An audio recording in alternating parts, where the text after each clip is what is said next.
Paz do Senhor, Igreja, mais uma vez, desculpem lá. Para mim é sempre um privilégio e estar aqui, um bocado nervoso, mas faz parte. Irmãos, vamos interceder sempre pela vida do Marcelo, entrar em comunhão através do jejum e da oração. Amém, irmãos? Porque, como a Mara disse, isso é um dos propósitos que existe a Igreja. Isso é uma das missões da Igreja, zelar uns pelos outros. Em todas as necessidades, em todas as dificuldades, chorar uns com os outros, alegrar-nos uns com os outros.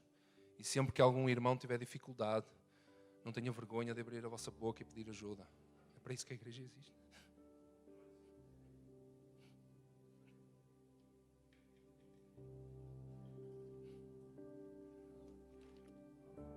Amém, Igreja. Louvado seja o teu nome, Pai. Nós não somos dignos de estar diante da tua presença, Pai.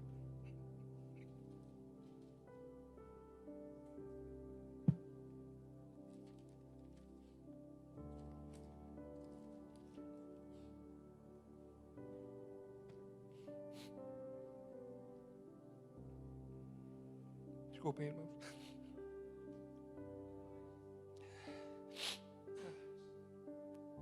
É bom sabermos que às vezes nós só damos valor às coisas quando nós as perdemos. E eu alegro-me com a vida de Marcelo porque ele é um cara legal. E é um cara muito alegre. Mesmo em meio à dificuldade, sempre com um sorriso rasgado no seu rosto. E é assim mesmo, irmãos. Um bom exemplo para que nós, mesmo na dificuldade, não andemos com mimimis e com tristezas, porque Deus, Ele é grande, Ele é soberano e Ele sabe o que faz. Amém?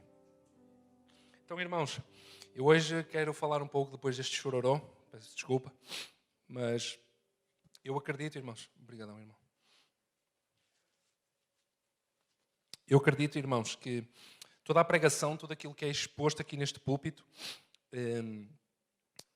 é algo para que a Igreja possa ser edificada, para que algum problema ou alguma necessidade da Igreja, da comunidade, ela possa ser resolvida. Amém? Nós vemos isso através das epístolas de Paulo, todas as cartas, havia um pormenor, havia um tema principal, ou vários temas, que aquela igreja ela necessitava, então Paulo ela escrevia para tentar resolver aquele problema, ou para trazer uma solução àquela necessidade. Então eu vejo o momento da pregação muito nesse sentido. Amém? Então, acredito, e piamente nisso, que quando nós temos a intimidade com o Espírito Santo e nós temos comunhão com os irmãos, nós conseguimos nos aperceber qual é a necessidade e qual é o problema que a igreja ela está a passar no momento. Amém? Então, o Espírito Santo ele testifica daquilo que é a verdade, daquilo que é a necessidade. Não venho aqui para expor as minhas frustrações, através da palavra de Deus, não venho aqui a expor os meus sonhos, os meus desejos do coração, mas venho a expor aquilo que eu creio que seja uma necessidade que a igreja ela está a passar. Amém? Então, eu vou ser muito direto, saquem dos vossos telemóveis, coloquem no bloco de notas, apontem tudo o que vai ser aqui dito, apontem todos os versículos e depois em casa meditem, mastiguem aquilo que foi falado. Amém, irmãos? Isto não é apenas um momento em que nós engolimos e depois chegamos ali à porta e deitamos fora e nunca mais pensamos nisso. Eu acredito muito, e é isso que eu faço e que alguns irmãos aqui fazem, escrever, apontar e depois meditar em casa tudo aquilo que foi dito. Porque a meditação e a reflexão é o que realmente vai trazer transformação e edificação ao corpo de Cristo. Amém? Então, se vocês têm aí o vosso telemóvel, se vocês têm um bloco de notas, escrevam, apontem, que assim mais facilmente vocês memorizam as coisas. Isso acontece muito comigo. Amém? Então, o que eu quero trazer aqui hoje é uma grande questão que eu vejo em algumas comunidades e também aqui na nossa. Que é o seguinte: como é que eu posso ser diferente? Como é que eu posso ser um diferencial onde quer que eu esteja? Amém? Todos os irmãos creem e têm entendimento de que nós, todos, cada um de nós, como filhos de Deus, nós temos um papel essencial e um papel importante na pregação do Evangelho, certo? Todos nós, amém? Aquilo que eu estou a fazer aqui é uma parte do que é pregar o Evangelho, mas todos nós temos um papel essencial e importante na pregação do Evangelho. Semana passada o Francisco, lá de Braga, da Esperança, ele esteve aqui a pregar sobre o propósito eterno, amém? E ele falou uma frase de Francisco de Assis, que era algo que se relaciona bem com aquilo que eu vou falar hoje, não é? Que é, prega o Evangelho, se necessário, use palavras. Amém? Prega o Evangelho, se necessário, use as palavras. Amém? Se eu estiver a falar muito rápido, digam. Amém? Porque eu tenho a tendência de acelerar e ir no redline. Amém? Então, a pregação do Evangelho, ela não é única e exclusivamente por transmissão de palavras, verbalmente, mas é também pelo tudo aquilo que nós somos e por tudo aquilo que nós fazemos. Amém? Quem concorda comigo? Amém?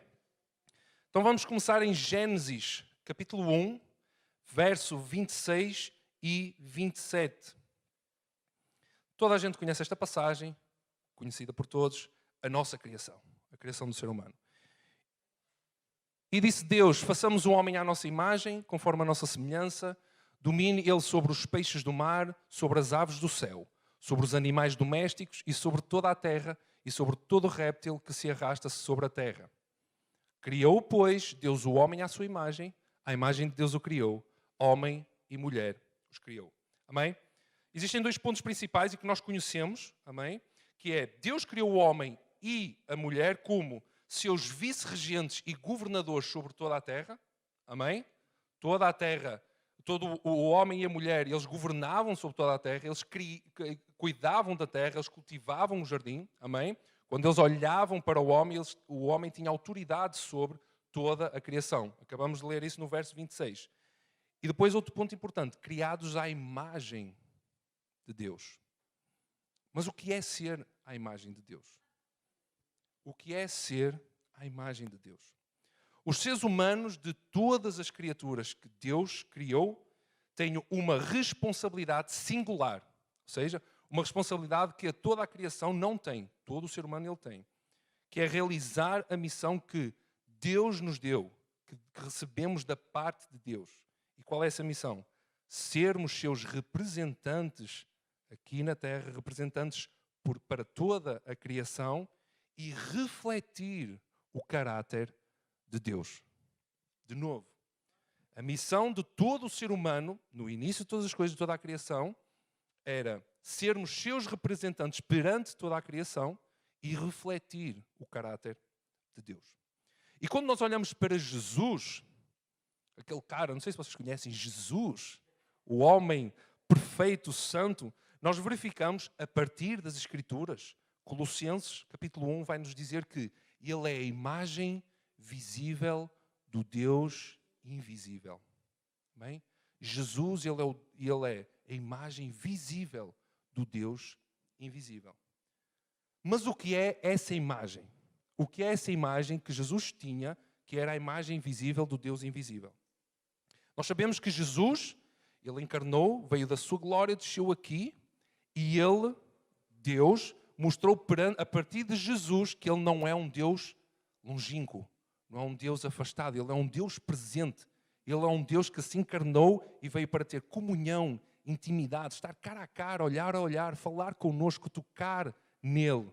Jesus, ele é o Deus que veio da sua glória e disse, eu estou aqui. Eu estou aqui para vos receber, eu estou aqui para ter intimidade e comunhão com cada um de vocês. Amém?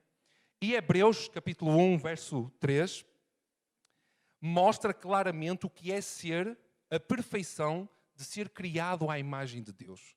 Hebreus, capítulo 1, verso 3, diz assim, o qual, sendo o resplendor da sua glória e a expressa imagem da sua pessoa, e sustentando todas as coisas pela palavra do seu poder, havendo feito por si mesmo a purificação dos nossos pecados, assentou-se à destra da majestade nas alturas. Amém? Então, Hebreus capítulo 1, verso 3, nos mostra que Jesus é o resplendor da glória e a expressão exata do seu ser. Amém? Jesus, ele é o resplendor da glória e a expressão exata do seu ser, do ser de Deus. Então, em Jesus está o cumprimento perfeito do que significa ser criado à imagem de Deus. Amém? Por isso é que Jesus até é designado o segundo Adão. Adão, ele foi criado perfeito. A imagem de Deus. E o resplendor da sua glória e a expressão exata do ser de Deus está em Jesus. Então isso é que é ser a imagem de Deus. Em suma, em Jesus, um homem perfeito, totalmente obediente à palavra de Deus, totalmente obediente à vontade de Deus, vemos o cumprimento do primeiro mandato humano, que foi lá no início, na criação, que é refletir a santidade e a retidão de Deus. Então, ser a imagem de Deus é refletir a retidão e a santidade de Deus. Podem escrever. A imagem de Deus é refletir a retidão e a santidade de Deus. Outra vez, a imagem de Deus é refletir a retidão e a santidade de Deus. E todo o ser humano foi criado à imagem de Deus. Então, quem é que reflete a imagem de Deus? Esta é outra grande questão. Quem é que reflete a imagem de Deus? Eu acredito que imagem de Deus seja uma capacidade, como eu disse no início, única do ser humano de refletir o caráter de Deus. É uma coisa que Deus capacitou o ser humano única e exclusivamente. Não há mais criação. Okay? Para o resto da criação, para que o resto da criação possa olhar para o ser humano e digam, mano, agora eu sei como Deus é. Porque eu consigo ver nele quem Deus é. Amém? Então, o ser humano foi criado para refletir o caráter de Deus, para que a criação possa olhar no ser humano quem Deus é. Amém? Mas, infelizmente, amém, quando a criação ela olha para nós, ela não vê nada disso. Por isso é que Romanos ele até diz que a criação, ela continuamente, ela geme pela redenção de Deus. Amém? Então, a queda, ela danificou o que é ser a imagem e semelhança de Deus. A queda, o pecado, ela afetou e prejudicou essa imagem de Deus. Mas será que a queda, ela danificou tanto a imagem de Deus em nós que nunca mais nós consigamos refletir a imagem de Deus? Vejam só alguns parâmetros dos atributos que Deus nos capacitou. Amém? Atributos de Deus com que Deus nos capacitou. Mas vejam qual é o padrão de Deus, segundo a palavra dele. Marcos 10:18 diz que ninguém é bom senão um, que é Deus. Romanos 3:10 diz, não há justo, nenhum sequer. Então, nós vemos aqui dois atributos de Deus, que Deus capacitou cada um de nós, porque nós temos noção de que é justo, nós temos noção de que é o amor, amém? Mas segundo o parâmetro de Deus, diz que ninguém é bom a não ser Deus. Ninguém é justo a não ser Ele, não há um sequer. Então, por exemplo, num ato de bondade, para esse ato ser verdadeiramente bom, exigem, ou para que atinja este padrão de Deus, existem duas coisas que nós precisamos de fazer. Filtrar através da palavra de Deus se esse ato de bondade exterior que nós estamos a fazer está coerente com a palavra de Deus e qual é a motivação do nosso coração. Isso é que define se o nosso ato de bondade ele é bom o suficiente segundo os padrões de Deus. Porque todos aqui nós somos bons. Todos nós somos bons. E teologicamente falando, há um termo que se chama virtude cívica, que é o bem humano. Mas nós, qual é a motivação do nosso coração para fazer esse ato de bondade? Eu posso dar alimento à família do pastor Carmelo para que eu perante eles eu fique bem. Pura e simplesmente. Para que o meu ego possa ser alimentado. E não por amor ao Senhor. Isso não é um ato de bondade verdadeiro, segundo os padrões de Deus. Amém? Então, para que um ato de bondade ele corresponda àquilo que é os padrões de Deus, exteriormente, segundo a palavra de Deus, coerente com a palavra de Deus, e no nosso interior, amém? A motivação pelo amor a Deus. Se eu amo o meu irmão, é porque eu amo a Deus primeiramente. Se eu dou alimento ao meu irmão, é porque eu amo a Deus ao fazer isto. Amém? Inclusive, Jesus, ele choca o nosso ego. Porquê? Porque ele diz em João 6,65, podes colocar, Francis, que nós mesmos, pela nossa incapacidade humana, não somos capazes sequer de ir a Deus, a não ser que Ele permita. João 6,65 diz, ninguém poderá vir a mim se pelo Pai não lhe for concedido. Uau!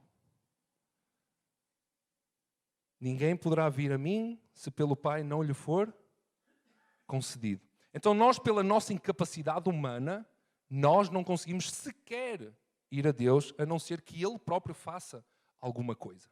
Amém? Então, pela nossa própria natureza humana, um ato de bondade, ele não é um ato de bondade verdadeiro, segundo os padrões de Deus. Amém? Então, ir a Deus e fazer as coisas de Deus exige de algum modo que sejamos libertos da prisão do pecado original. Amém? Todos concordam? Para que nós possamos ir a Deus e para que possamos fazer as coisas de Deus, nós precisamos de alguma forma ser libertos da prisão que nos condena do pecado original. E quem é que fez essa obra? Quem é que faz essa obra? É uma obra soberana, sobrenatural, do Espírito Santo de Deus, do Espírito de Cristo. Então, a partir daqui, a partir desta obra sobrenatural, a partir desta obra do Espírito Santo, começa o início da redenção do ser humano. Sem o Espírito Santo de Deus, nós não podemos ir ao Senhor, nem podemos fazer a obra do Senhor. Amém? Se concordarem, podem dizer amém. Glória a Deus, aleluia, Deus seja louvado, o que vocês quiserem. Mas se vocês concordam comigo, digam que é para eu não estar aqui sozinho. Amém? Então, a partir do Espírito Santo de Deus, começa a redenção do ser humano. Não a redenção de toda a criação, isso ainda irá acontecer, mas a redenção do ser humano. Quer ser rendido, a redenção do ser humano é quando nós, a partir do momento que o Espírito Santo está em nós, nós começamos a ver Deus, começamos a ver Deus agir, começamos a nos render à sua presença e começamos a adentrar no reino de Deus. Amém? Então aqui inicia-se o processo de transformação e de regeneração do nosso ser, que é chamado até inclusive o novo nascimento. Okay? Jesus disse isso a Nicodemos, o novo nascimento. Então, o Espírito Santo de Deus, que também é chamado o Espírito de Cristo, ao habitar em nosso ser, ele traz consigo novamente a imagem de Deus. Então, a partir do momento que o Espírito Santo de Deus, o Espírito de Cristo, ele está em nós, começamos a ter novamente a imagem de Deus. Amém? Então, só a partir daqui, nós temos realmente a possibilidade de refletir a santidade e a retidão de Deus. Sem isso, nada feito. Amém? Sem o Espírito Santo de Deus, sem a transformação e a regeneração do Espírito Santo de Deus, nós não podemos refletir a santidade e a retidão de Deus. Tá? Então, Jesus, na sua caminhada aqui na Terra, a sua caminhada ministerial, ele mostrou-nos dois aspectos humanos. Dois aspectos humanos que nós todos devemos de usar para que realmente nós possamos refletir a imagem do Senhor. E muitos de vocês já sabem isso. Amém? Jesus, ele falou que sede mansos e humildes. Amém? Muitos de vocês já ouviram pregações sobre isso. Muitas vezes vocês já sabem que é ser manso e humilde, por isso eu não preciso de explicar isso. Amém? Então, estes traços, eles revelam realmente ser manso e humilde, e foram dois traços, duas características do caráter de Deus que Jesus disse. Vocês têm que ser mansos e humildes de coração. Vocês têm que ser mansos e humildes em tudo aquilo que vocês fazem. E esses traços, quanto mais eles são revelados, mais eles mostram o relacionamento e intimidade que nós temos com as Escrituras e com o próprio Espírito Santo de Deus. E isto fala muito sobre a nossa maturidade espiritual. Amém? Estes dois caráteres, estes dois traços que Jesus trouxe, mansidão, ela fala da maneira como nós reagimos a algo. Humildade fala da maneira como nós agimos perante alguma coisa. Amém? Então, vamos refletir qual é a maneira que nós temos reagido aos conflitos da sociedade, aos conflitos no nosso trabalho, aos conflitos na nossa família, aos conflitos na nossa amizade. E como é que nós temos reagido perante também todos esses. Vamos refletir. Amém? Esta semana, Ângelo Basso, para quem conhece, ele falou 10 características num cristão que demonstram realmente se tu és espiritualmente maduro ou não.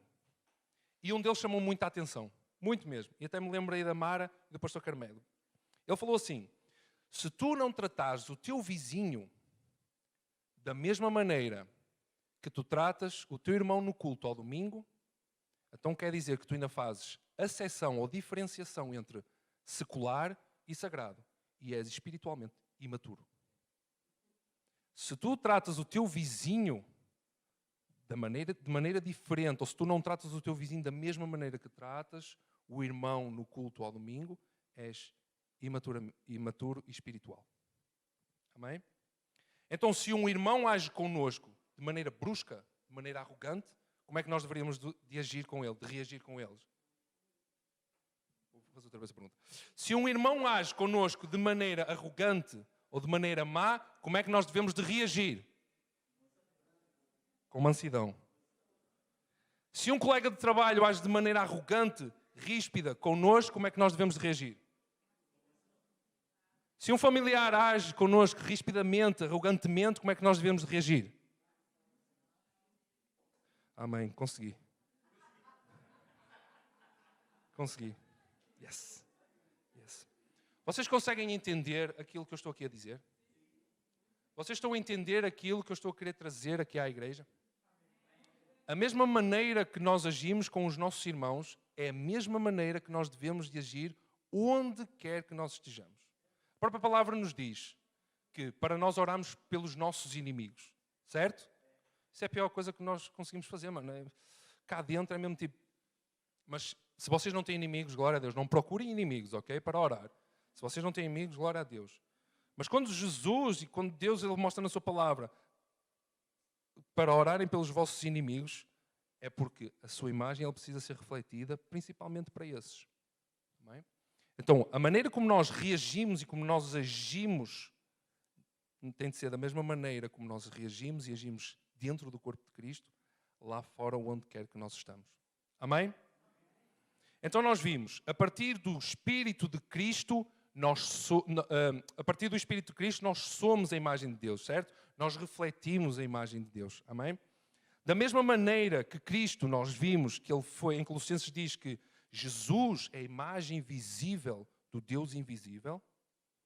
A partir do Espírito Santo, nós somos a imagem visível do Deus invisível. Vocês já pensaram nisso? Vocês já refletiram nisso?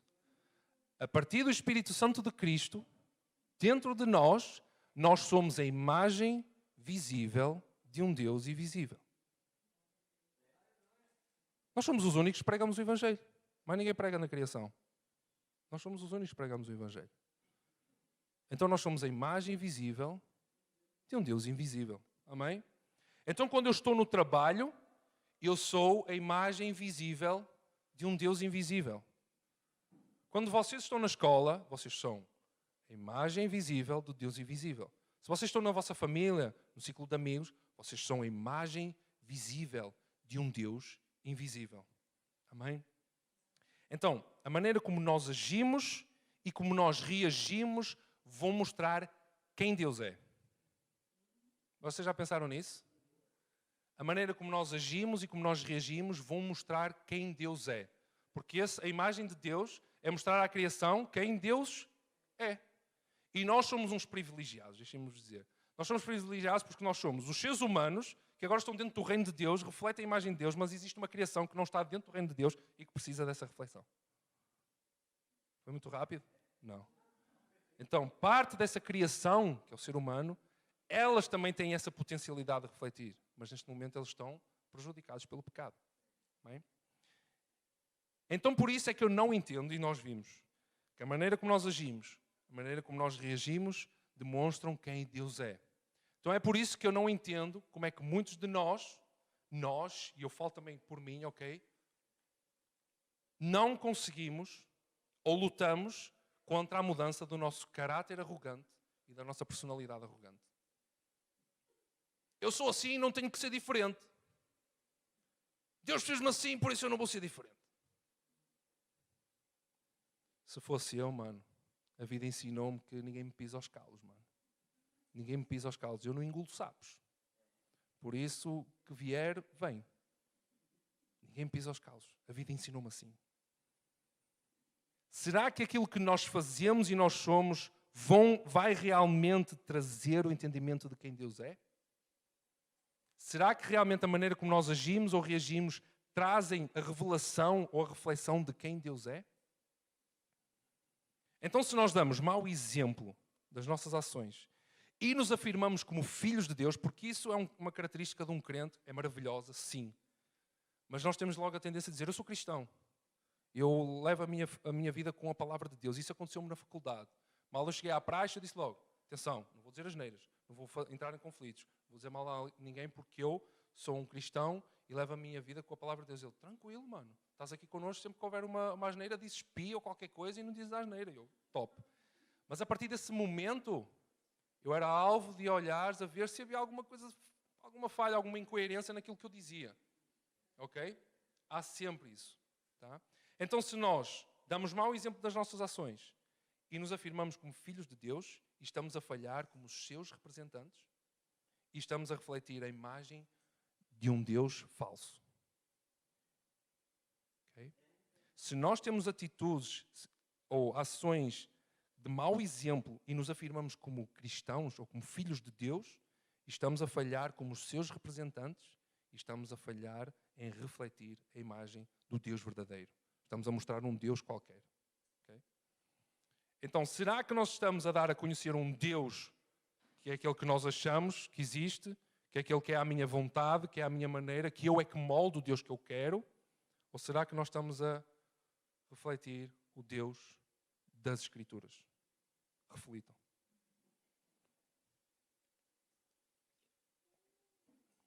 E isso também é um ponto que afeta todo o nosso reagir e agir. Porque se nós realmente estamos a refletir o Deus das Escrituras, está tudo bem. Mas se nós não estamos a refletir o Deus das Escrituras, é porque nós não conhecemos as Escrituras. E isto é o que afeta o relacionamento. Eu disse logo no início, o relacionamento com as Escrituras e o relacionamento com o Espírito é que nos vai moldar o nosso reagir e o nosso agir. Então, enquanto nós não tivermos conhecimento das Escrituras, e mais uma vez eu vos vou dizer, o Espírito Santo de Deus não nos mostra as Escrituras. O Espírito Santo de Deus não nos dá as Escrituras à nossa cabeça. Ele foi deixado aqui como Consolador e aquele que relembra as palavras do Senhor Jesus. Eu preciso de as ler para que o Espírito Santo de Deus me possa recordar delas. Sem as Escrituras, nós não conhecemos a Deus. Ponto assente. Por mais que eu passe 24 horas em oração e jejum ao Senhor, eu não vou conhecer a Deus porque eu não estou focado nas Escrituras. Amém? Então, enquanto nós não tivermos conhecimento da palavra de Deus, estaremos a viver uma vida enganosa, uma vida falha e incoerente com a vontade de Deus. Tanto para nós, como para aqueles que nós estamos a refletir, para aqueles que estão à nossa volta. Então, a minha grande questão é, porquê é que nós deixamos sempre moldar o nosso caráter, moldar a nossa personalidade, segundo aquilo que nós vivemos, segundo os acontecimentos da nossa vida, e porquê é que não começamos a moldar o nosso caráter e a nossa personalidade segundo o que as Escrituras nos pedem? Porque é o que normalmente acontece, não é? Se eu sou frio de coração é porque eu sofri muito na minha vida. Se eu sou ríspido a falar com as pessoas é porque eu sofri muito na minha vida. Mas é a palavra de Deus que traz um molde para a nossa personalidade. É a palavra de Deus que traz um molde para o nosso caráter. E isso fala muito sobre a imaturidade. Porque uma criança, eu posso chamar a atenção e ela berra e chora e porque quer e porque isto e porque eu quero e não sei o quê. Isto é exatamente a mesma coisa. Porque eu quero ser assim. Porque eu gosto de ser assim. Porque me faz bem ser assim. Mas a palavra de Deus não nos mostra isso. Amém? Então precisamos de moldar todo o nosso caráter. Irmãos, atenção que eu não estou aqui a tirar flechas para vocês. Atenção, eu podia estar aí nesse lugar também. Tá? Eu também preciso disso. Amém? Então, deixando o nosso caráter ser moldado pelas Escrituras, a nossa maneira de ser, o nosso caráter, a nossa personalidade, nós iremos começar a refletir essa imagem de Deus. Isso é garantido. Isso é garantido. Amém? Então a humildade, que foi o caráter que Jesus disse para nós agirmos, ele começa quando nós aceitamos aquilo que as Escrituras nos mostram e que lutamos pela mudança em nós. O que eu quero dizer isto? palavra de Deus não é apenas um livro que nos diz: tu irás ser mais que vencedor. Tu irás ser mais que vencedor. Não é um livro que diz: eu sou o teu consolador, eu sou o teu amor, eu sou o teu amigo, eu sou o teu pai. Mas a palavra de Deus também nos diz para nós morrermos para nós próprios. A palavra de Deus também nos confronta e nos dá cada chute e cada chapada que a gente até nem sabe onde é que está. Okay?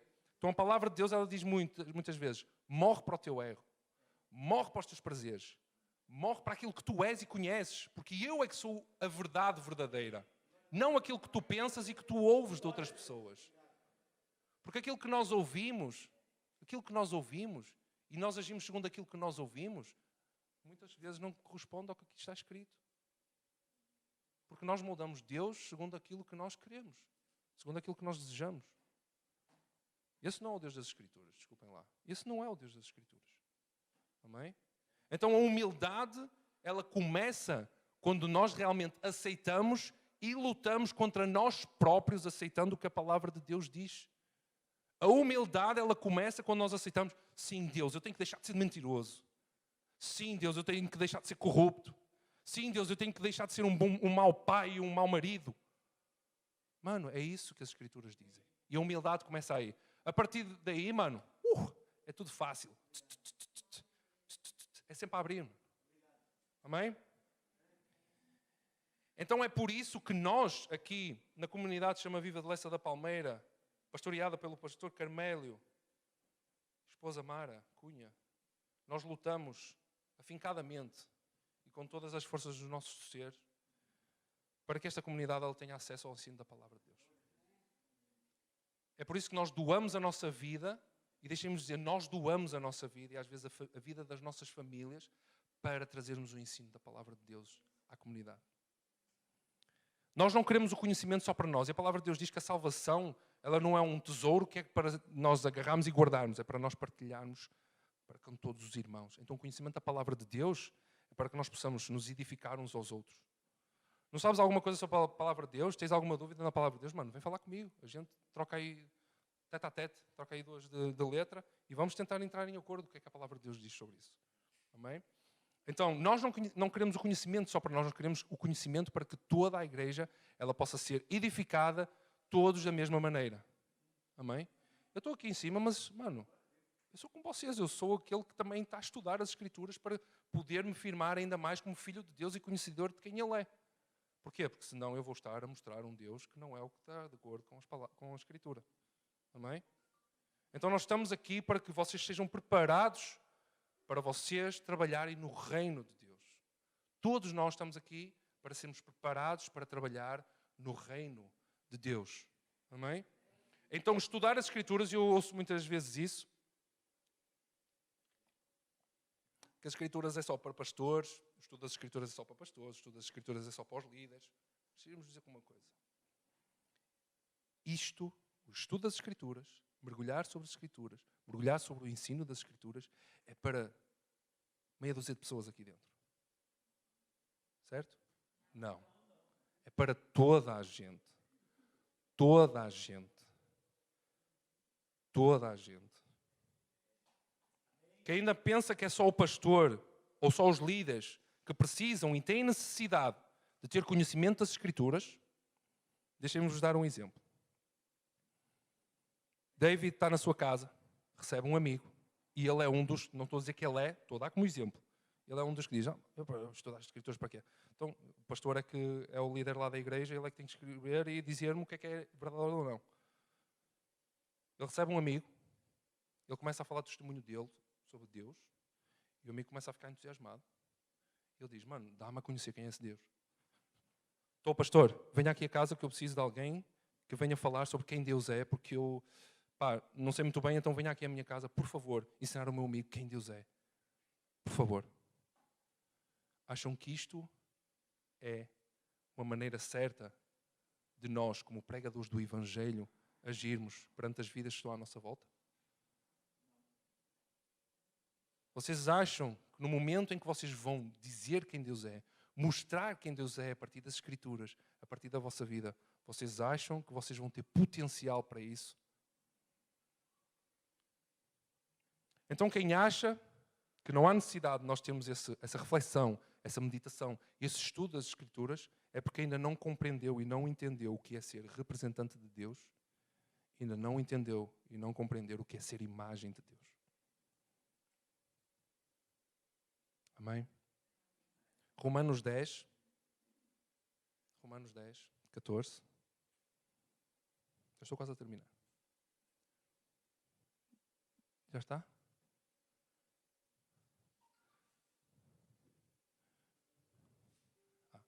Como, pois, invocarão aquele em quem não creram? E como creram naquele de quem não ouviram falar? E como ouvirão, se não há quem pregue? Pregue o Evangelho, se necessário, use palavras. É isto que Francisco de Assis disse. Então, se nós tivermos a oportunidade de pregar o Evangelho, como é que eles vão ouvir? Se nós não sabemos.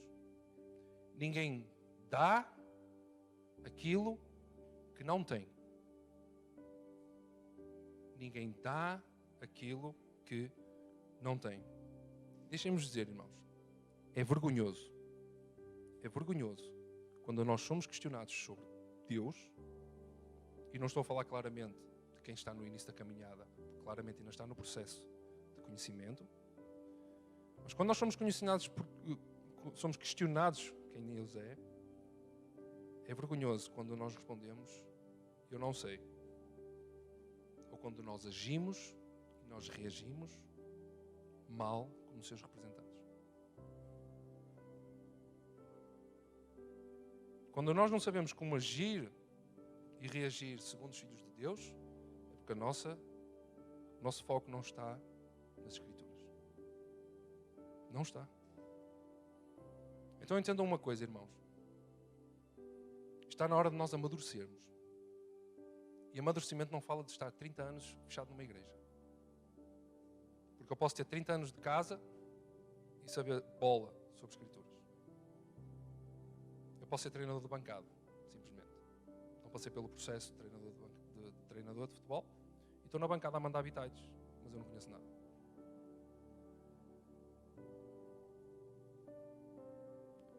Nós precisamos entender que durante toda a caminhada, como filhos de Deus, qualquer palavra, qualquer ação e reação irão mostrar realmente qual é o Deus em que nós acreditamos. Isto é muito importante. Eu não estou aqui a falar por falar. Isto é muito importante. Há pessoas que se desviam de uma comunidade por causa da reação e da ação das pessoas dentro daquela comunidade. Vocês conseguem entender isso?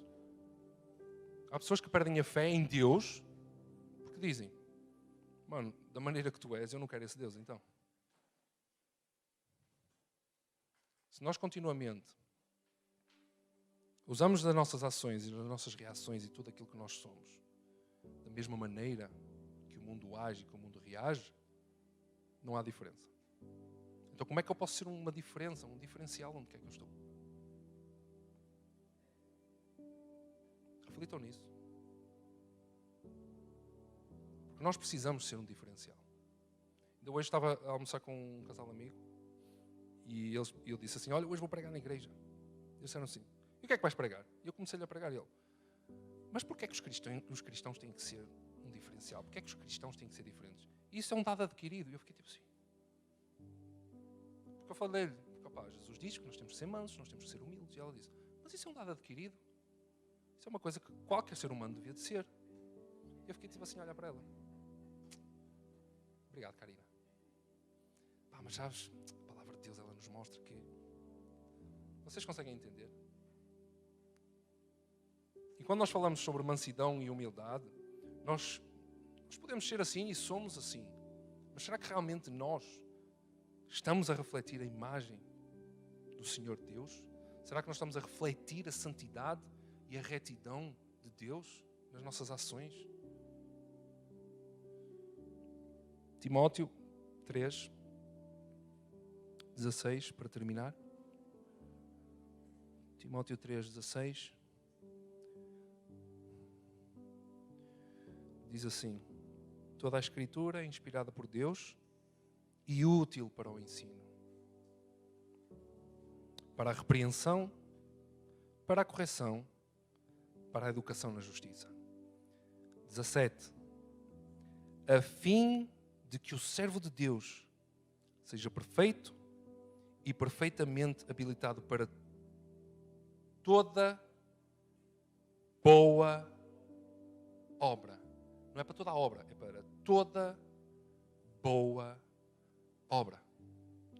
Se toda a obra que nós fazemos e tudo aquilo que nós somos não está de acordo com as Escrituras, não é boa. Se tudo aquilo que nós fazemos, mesmo ministerialmente, mesmo na nossa profissão, na nossa intimidade com os amigos, com a família, se não está de acordo com as Escrituras e nós vemos um ato de bondade segundo as Escrituras, não é uma boa obra. Amém, igreja? Vamos orar ao Senhor. Paizinho, se quiserem colocar de pé, podem colocar como vocês quiserem, ok? Senhor e Deus, eu te quero agradecer pela tua maravilhosa palavra, por todos aqueles que tu inspiraste para escreverem, Deus. Nós temos a plena noção e o pleno entendimento que nós, como os representantes teus aqui na terra, nós precisamos de ser aqueles, o meio pelo qual tu és refletido. Nas nossas atitudes, nas nossas palavras, em toda a maneira que nós agimos. Ajuda-nos, Pai, a que as Escrituras sejam um molde para que nós possamos ser moldados na nossa personalidade, no nosso caráter, Deus, e que realmente as pessoas possam ver lá no mundo, lá fora, que não te conhecem, quem tu és.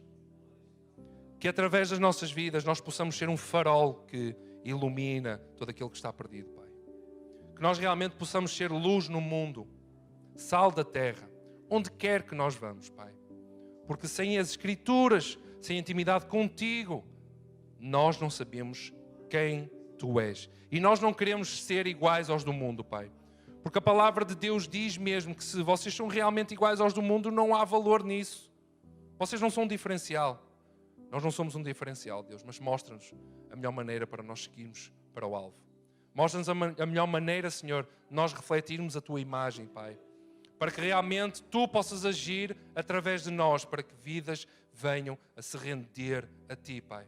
Para que realmente o propósito de estar dentro da tua casa, dentro do teu reino, não seja só para nós mesmos, mas para aqueles que também nos rodeiam, Senhor. Obrigado, Pai, por este momento. Obrigado pela tua palavra e que realmente nós possamos meditar nas tuas Escrituras para que isso possa ser vivo e para isso possa ser um motivo de transformação em nome do teu Filho amado Jesus Cristo. Amém.